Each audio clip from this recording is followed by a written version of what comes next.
احلى حاجة في المصريين دلوقتي ايه هي؟ تنحتهم، سنحتهم، انبهروا، اندهاشهم من الطرفين. ايوه، من الطرفين، من الجنسين، الراجل والمرأة. تمشي ما تلاقيش في السماحة خالص، في تناحة، تحس مناحة، سداغة، رزالة.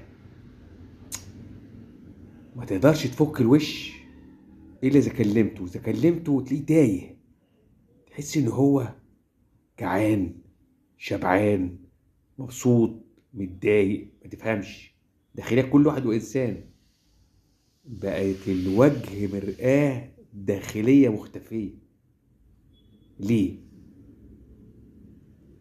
ما تفهمش ولا تفهم.